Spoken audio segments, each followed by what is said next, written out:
Hey, we're live. Oh, we're live. Hey guys, this is Justin. Nothing I ever say is financial advice. Do your own research. All right, so back on the channel. If you know me, I'm just a regular guy driving, talking about crypto. All right, what I want to talk about is I want to talk about PULSECHAIN, and I kind of want to just do a quick rundown, kind of telling you kind of my thoughts of where I'm seeing this this market and kind of what I'm focusing on. So here's my rundown. I'd say my two big short to medium term kind of, as we're going into we're almost into May, into the summertime. Here's my two focus areas. It's on the Cosmos ecosystem. Oops, sorry, I didn't mean to do that. I was just doing 1, 2. All right, Cosmos. Let's start with this one. The Cosmos ecosystem, and number 2, we've got. Oh, that's like a blooper reel. And then number 2, we've got PULSECHAIN. And so I'll tell you kind of why I'm focusing. Well, all right. So my initial thinking is, I don't want to spread myself too thin, right? I mean, I like researching all areas of crypto, but I don't want to spread myself too thin. And so I kind of go through, seasons where I try and pick out, okay, what are like the number 1, 2, 3 most important areas, that I want to focus my time on, say in the next 3 to 6 months. I ask myself, why do I want to focus on them? So for me particularly, why do I want to focus on Cosmos ecosystem, and why do I want to focus on PULSECHAIN? So Cosmos ecosystem, I've talked a lot about. It is just its interoperability of blockchains. So it's allowing blockchains to talk to and communicate with other blockchains. It's relatively, brand new in terms of, getting a lot of projects recently in the last, 3 to 6 months coming on. And 3, it's, they're being showered, if you will, with airdrops and airdrop potential. So, and that's just for staking. So I am very interested in watching the Cosmos ecosystem unfold. And then I would say, okay, so, and then the final step in my thought process as I'm looking at this is, okay, so what do I do, right? What do I do like on a daily basis, on a weekly basis, that kind of moves the ball forward, that's applicable to these? So for me, I like to have concrete action steps, but I also, like to prioritize. So for instance, in the Cosmos ecosystem, in the next, let's say 8 weeks from now, in my opinion, one of the most important things that I'm looking at is the GNOLAND airdrop. That's GNOT. And why do I say this? And it's going to go out to Atom stakers. Okay, so when I'm taking a step back, okay, if that's all I ever did, and I didn't, let's say, it's summertime, and let's say I'm, busy and I'm not doing a ton, to me, that's going to be a major, at least a milestone, because of who it is, what it may claim to be, and just the potential of it, and the ease of getting involved just by being an Atom staker. So if you're not familiar what that is, it's another brainchild of, one of the co-founders himself, of, Tendermint and Cosmos. So I just think that, heck, even if I don't understand all the technical details, to me, okay. Now, above and beyond that, in the next, on the week-to-week basis, right? Because that, that's just learning and engaging, and, but on a week-to-week basis, what I tend to think about the Cosmos ecosystem is I want to look at, okay, how do I use my time efficiently? So there's a few key things that I like to do. I like to find resources that compile, like, what's my goal? Mostly my goal is looking for airdrops in not only Cosmos, but also going to be in PULSECHAIN, and also wanting to see how these platforms, the new ones that are coming out, using them, testing them out, sometimes, incentivized testnets, but, airdrops, and then finding a resource, like whether it's Cosmos Pug or a site like this, there's plenty of them, that is just a one-stop shop. So if I only had, 5 minutes a week, I could just click on, hey, are there any new airdrops in the Cosmos ecosystem, what were the eligibility requirements, and what do I got to do. So if I've got more time, that's when I can start to look at some of the up and coming projects, some of the the incentivized test nets. That's where I may look at like YouTube channels. I like this guy Finance After 40. What up? Shout out to you, my man. Why do I like? Because he focuses a lot on the stuff that I'm looking at, like the airdrops, the incentivized test nets, and he maybe puts out a video every other day, or a video every day, and they're usually actionable steps, so you can literally watch a 15-minute video and right along with them, right next door in your browser, or on your computer, you could actually take the steps, check it off your list. And because of the nature of incentivized test nets, sometimes who knows if they're going to be worth anything? Are you just wasting your time? So I don't like to spend too much time on things that I don't know if the probability of what's going to happen is even very high. But the things like the probability, like I said, of the longer term, like the GNOT for just staking Atom, and the snapshot on July 4th, to me that seems like almost a near no-brainer in terms of actions taken, because it's very little bit amount of my time. It's a very clear action that must be taken, and the potential could be large, and there's no jumping through hoops. There's no using. I mean, I guess I have looked into it, but you can do more things to get involved into the GNOLAND ecosystem, potentially for more rewards. But I'm just saying, if you're looking at like the bare bone minimum, and you're asking yourself like, hey, what can I do, or hey, I've got X amount of dollars and I really don't know how much time I can spend, or I don't want to spend that much time, but I do want to start to get involved. That's kind of how my thinking would be. Obviously, this is my opinion, if you don't educate yourself and you don't go down the rabbit hole, then how are you ever planning to have perspective to know if there's good opportunities out there, or if they're good uses of your funds or your time or not? So that's just my opinion. Listen, I'm not claiming to be an expert, but I can tell you this: when I started this journey many years ago, I was barely skimming the surface, didn't know what I didn't know, and kept going down what I call the, like the rabbit hole in Alice in Wonderland. And, now, it's pretty cool. Actually, I'll say this is pretty cool. So if you guys are involved in the ecosystem, so the other day, I told you this guy, he found it, this is the guy when it comes to Cosmos. I mean, the brainchild. And if you want to watch, I think CryptoCito, if you don't know CryptoCito, he's a major YouTuber, influencer in the Cosmos ecosystem. He just recently did an interview with Jaquan, the founder here of Cosmos, and now of the GNOT token that I've been talking about. But I go on Twitter, so he's got he's got several thousand people that follow him. Me being one of them, but I noticed he only had 200 people that he was following. So sometimes I'm just interested to see what some of these these people that are way beyond what I can't even wrap my head around some of this stuff, who they're following. And then all of a sudden it says follows you. I'm like, what? Co-founder of Cosmos and GNOT is following this guy that's just driving around in his car talking about crypto. It was probably a mistake. He probably didn't even know what he was doing or who I am. He probably, it was probably a mistake. He hit the follow button. But I tell you, to me, listen, I'm kind of patting, not patting, but I'm I'm bragging on myself. Not because I did anything, but just because I thought that it was kind of cool.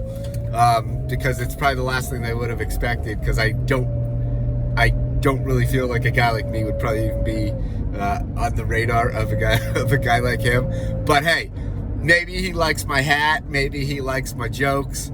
Maybe he just maybe it was a mistake, but either way, I will take it. And who knows? He could unfollow me tomorrow. So, but we're all just people. Like Coach used to say, we'll all put our pants on one leg at a time. So, but I thought that was pretty cool. And because I'm kind of just like I think we got 500 followers here on this channel. I've been doing it for, maybe a year. I'm just a regular guy. This is something I'm interested in. Passion is crypto. So I like helping people.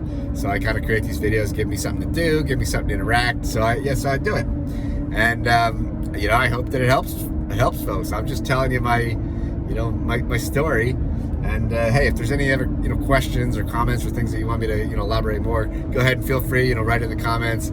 I love hearing the encouragements. I love getting the questions. I don't always know the answers, but I like pondering stuff. So anyways, back to Cosmos. But that's how I think of things. Is okay, how much time do I have? What are the most important things? Where are the resources that I can go to make to make that happen? And then because things always changing, right? I mean, it's an always changing target here in crypto, and so I try and keep it simple for myself, at least on what I can do.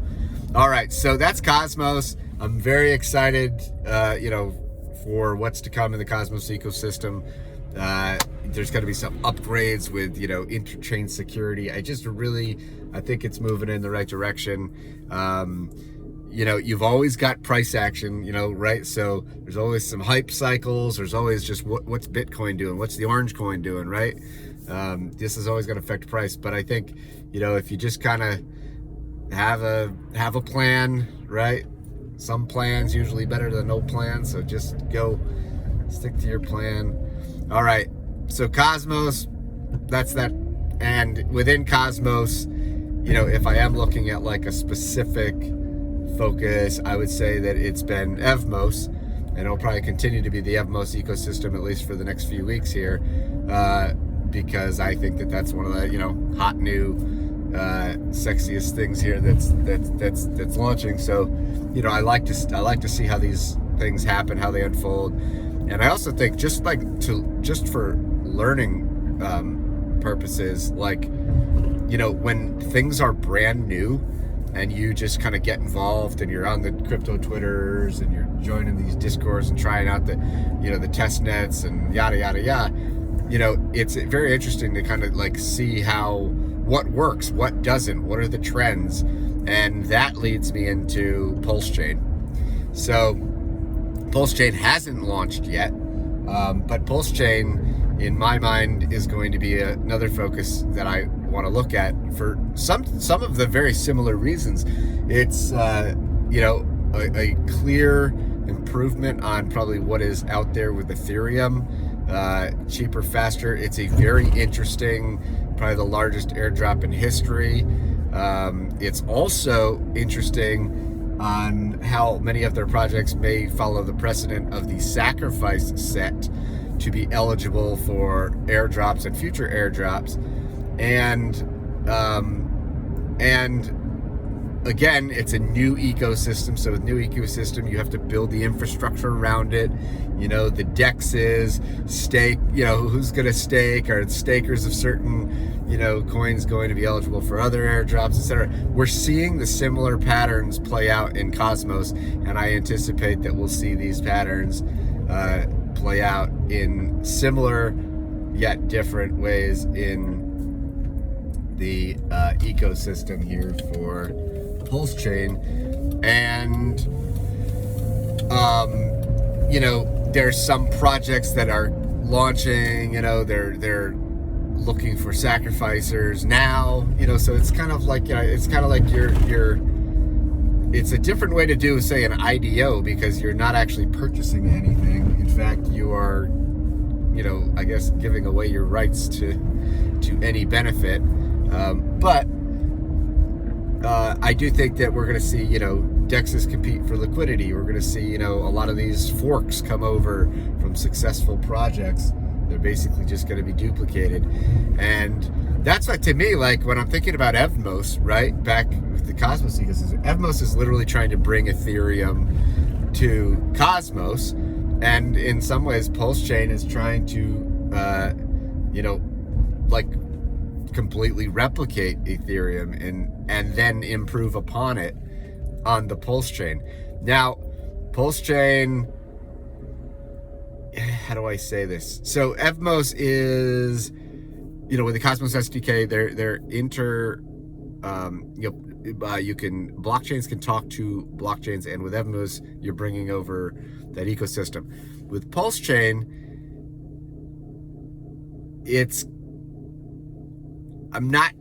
I guess I don't know. How do I put this? I'm trying to, I think PULSECHAIN is going to be a hit. I think Richard is, a genius. But I am wondering how the interoperability factor of PULSECHAIN is going to work. And that's just because I do think that whether or not it's going to be through bridges or blah, blah, blah, or whatnot, but I think that that's something. But I mean, this is just something, I'm just curious to see how this unfolds.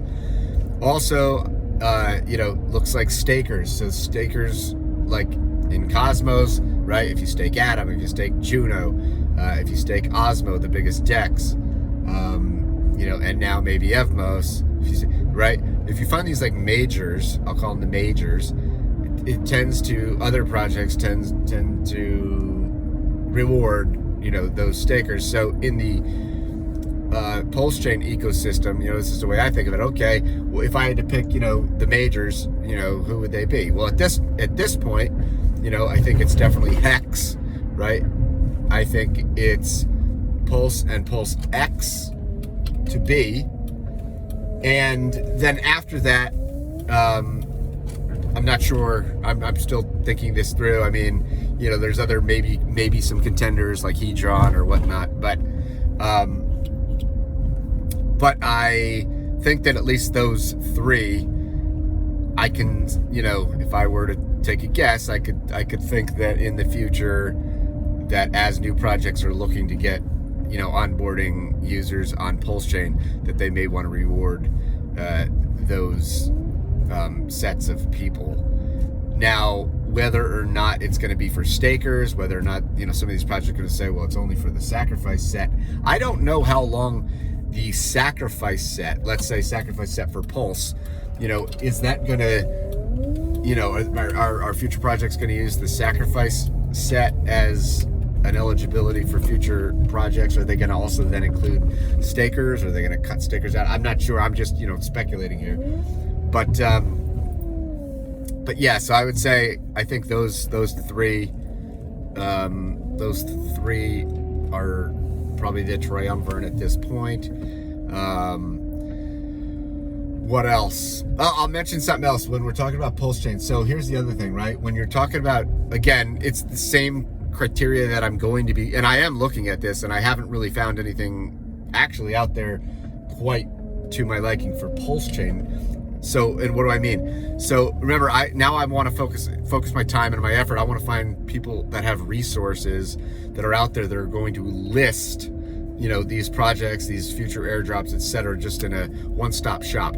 I'm not necessarily seeing that quite yet. However, there are some sites that that do a good job of at least listing the dApps or the projects that are already going to be on PULSECHAIN. But the ones that I looked at, maybe there's only 20 projects or so.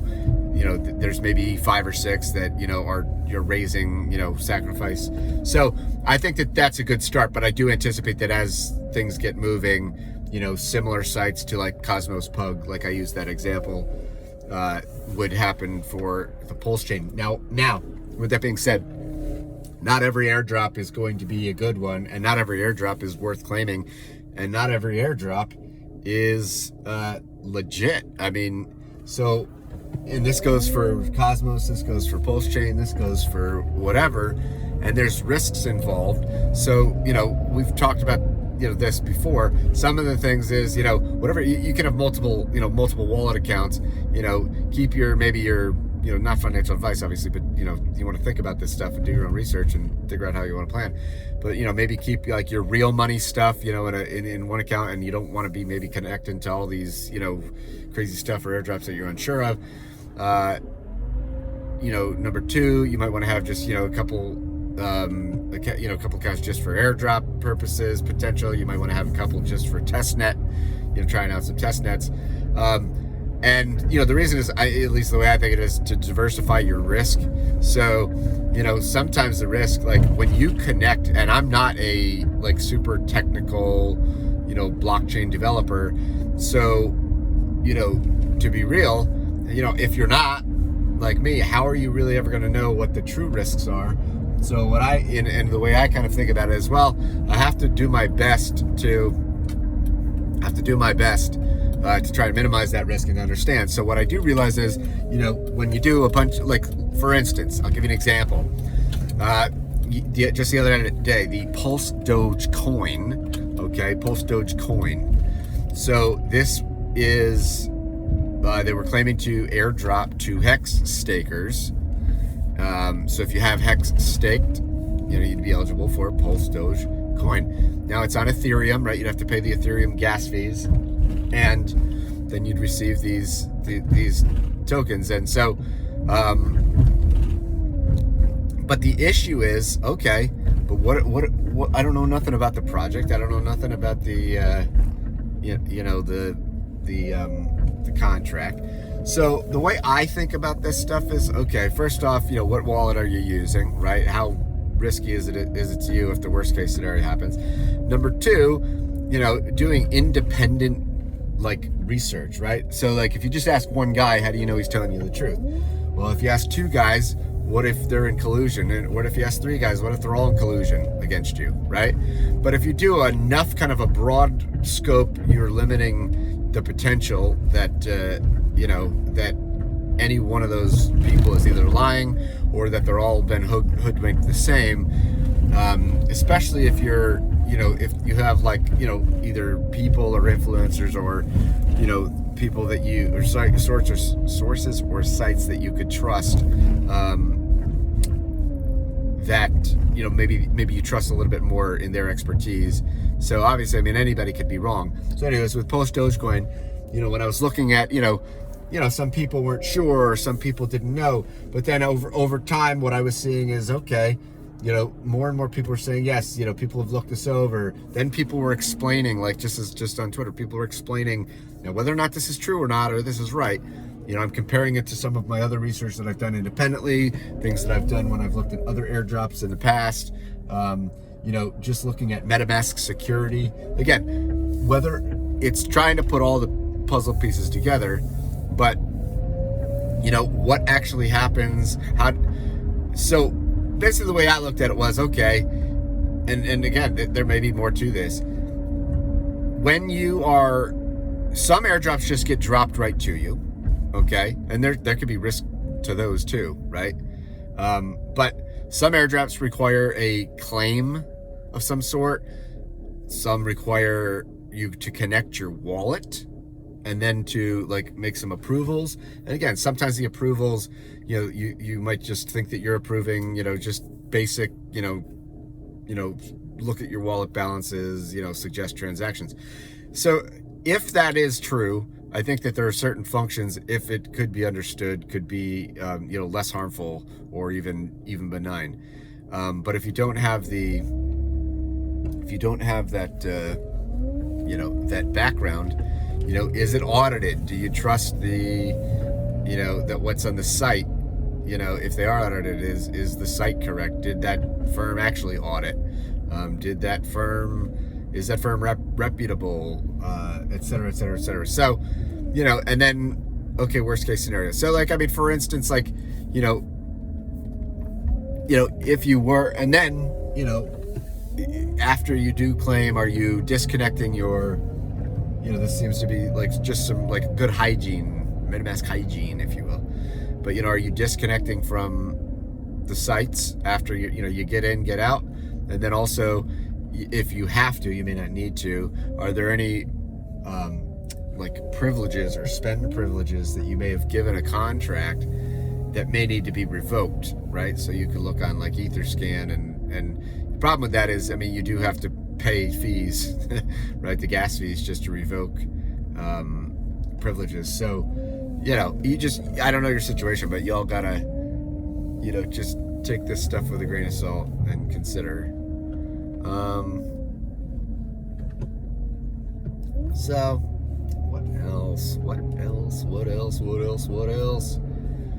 So that's that. And, you know,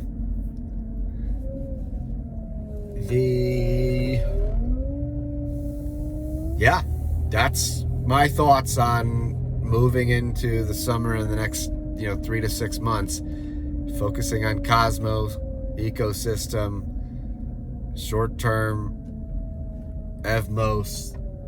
The midterm is the GNOT, the GNOLAND airdrop. PULSECHAIN, focusing on PULSECHAIN. It's just going to be birthed. It's going to be the largest airdrop in history. It's going to be interesting to see how new projects come about.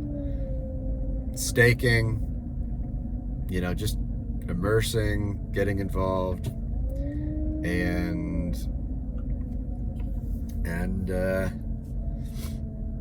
I guess we go from there, and we'll see what happens in 3 to 6 months. On the grand scheme of things, the crypto market itself is not maybe in great shape. It hasn't been in great shape for a while, but there's two major overarching things. One is just all around the world, Federal Reserve, banks, interest rates may be rising, and this can do a number on crypto, stocks, you name it. And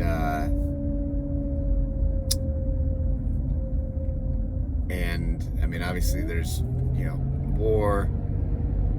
So, and then right back to the crypto level, I mean, Bitcoin leads the way, right? Or at least it always has. Wherever Bitcoin goes, the altcoin goes. Yeah, there you go. Wherever Bitcoin goes, yeah, the altcoins go. Wherever Bitcoin goes, the altcoins go. So, Bitcoin has made a run, and then Bitcoin's come back, and Bitcoin is flashing on the technicals some things that it hasn't flashed many times in its life, and unfortunately they're not super great. So the next 3 to 6 months or whatever, or even more, depending on some of those other factors, may be very not good or cautious. But does that mean that I think, crypto's dead? No. Does that mean that you can't still make money in crypto? I don't believe that either. Does that mean, though, that, maybe the wind gets sucked out of the sails a little bit from here for some other, perhaps, because it's kind of like that rising tide lifts all the boats. You know how that goes. The rising tides lift all the boats. All right, well, listen, it's been a good one, folks. We've been driving, but I think we're gonna have to leave you all here, and so I will say that it's gonna be very, very interesting. I'm looking forward to it. Next 3 to 6 months, that's the focus. And if you like the content, please hit that like button. You know the drill, right? Hit that subscribe button if you actually want to be part of this team, be part of the channel, get notifications when I do put up videos.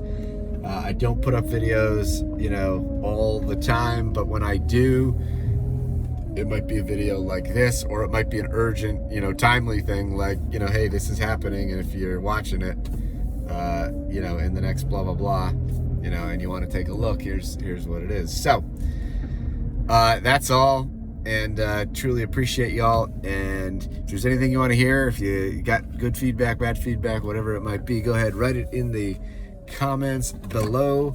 And that's all, guys. I will see you all on the flip side. We got so much stuff gonna be happening. And hey, if this is also kind of the areas that you want to be focusing on and you're interested, and you want to, kind of do this with me together, let me know in the comments below, because we can kind of have a dialogue, a mastermind right here on the YouTube comments as we go through and looking at these projects. Anyways, awesome. See you later, guys. Peace.